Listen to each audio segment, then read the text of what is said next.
All right, welcome to video number 4, and this video is on the pre-bloom section of the official BuildASoil schedule.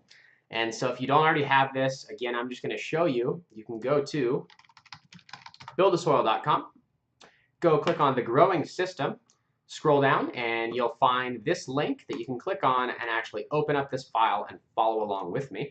I've got it zoomed in a little bit so you can see, and I'm going to try and keep it scrolled above the video that's going to be displayed down here in this corner.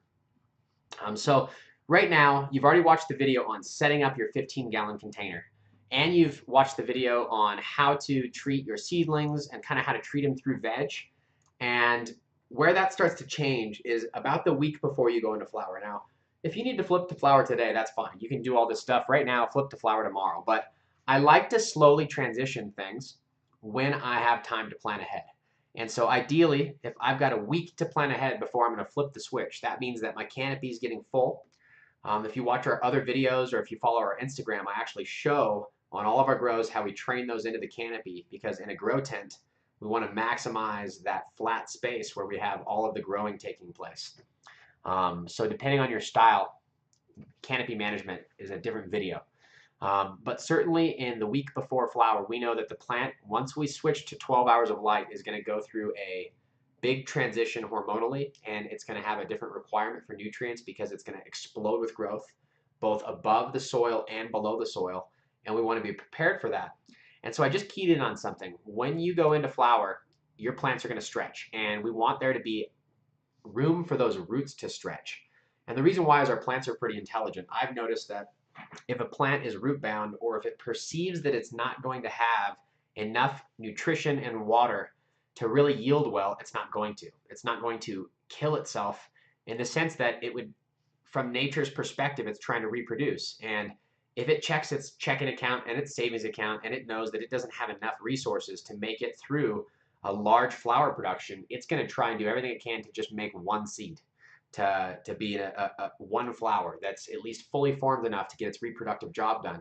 Now, if you can kind of trick it into thinking it's got unlimited resources, we can coax a much higher yield while still keeping that quality really on point. And so that's really what I'm after. A way to compare this would be, you can eat healthy, but if you start working out like an athlete 2 or 3 times a day, it might be helpful to start to apply some extra benefits to your, like protein shakes or vitamins. And so that's what we're looking at. As we go into flower, there's going to be an increased demand for energy from your soil. And before we do that, this is the pre-bloom period. I like to now change the photo period. We were at 20 hours on in the beginning, 4 hours off. Then through the most of the veg, we were at 18 hours on, 6 hours off. I like to creep it down one step closer, down to 16 hours. You could even go down to maybe 14 hours. I think 16 is very safe. It's not going to trigger flowering, but it's kind of stair step one step closer to your full 12-12 transition, and they should really pop well off into flower when you do this. All right, so the week before flower, I want you to follow the same routine. So get all of these ingredients. Let's say on Monday is the day I was doing it. Let's say just at least once this week during the pre-bloom. And so let's say you top dressed already, you've got your Grokashi, your craft blend, and you finished your last cycle of feeding and vegging and top dressing.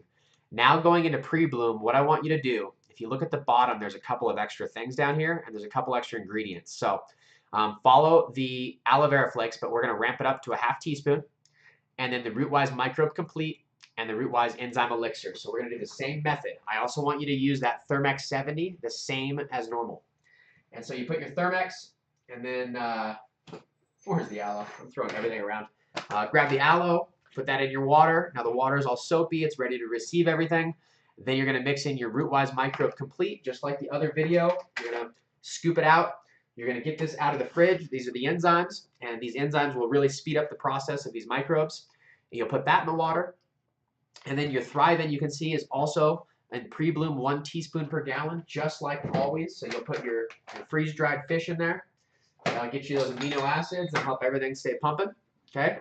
The next ingredient on the list here in pre-bloom is going to be your Big 6 micros. Follow that ¼ teaspoon, just like we've been doing the whole time.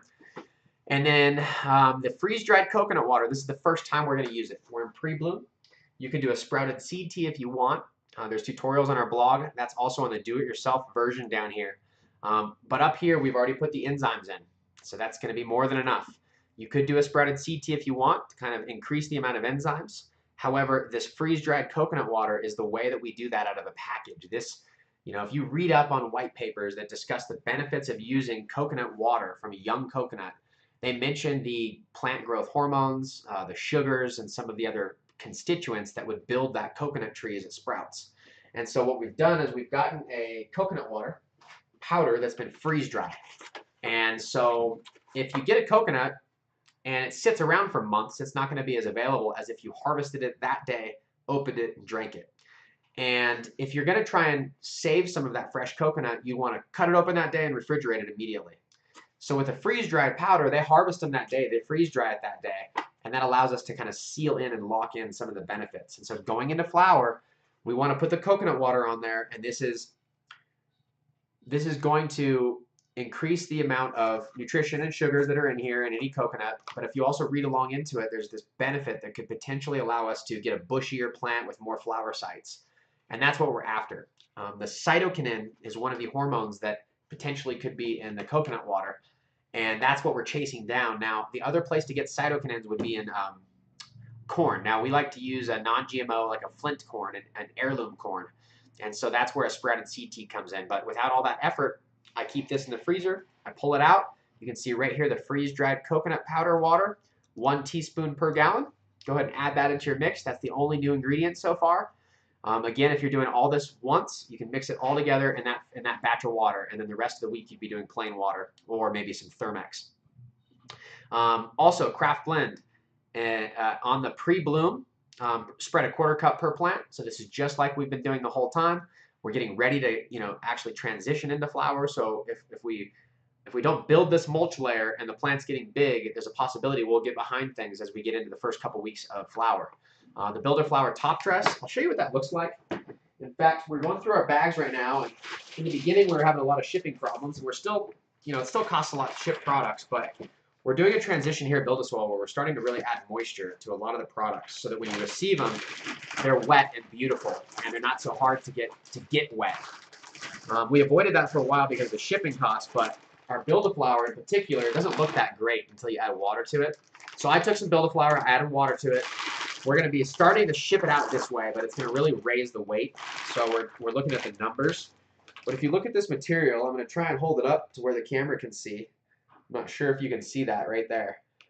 But it's like castings and compost, and it's rich material, and it's got gypsum in there. And so it's got fish bone. The idea is that we put compost on there because that's going to give a barrier, like a layer where the roots can then grow into. And that's going to trick them into stretching as if it had unlimited amounts of soil.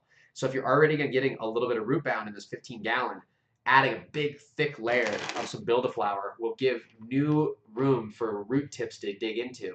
And the root tips is often where the plant can easily access the calcium. And even though we have plenty of calcium in our recipes, a lot of times getting that calcium available to the plant amongst the other constituents in the soil is a little bit of a challenge. And so in here is some gypsum.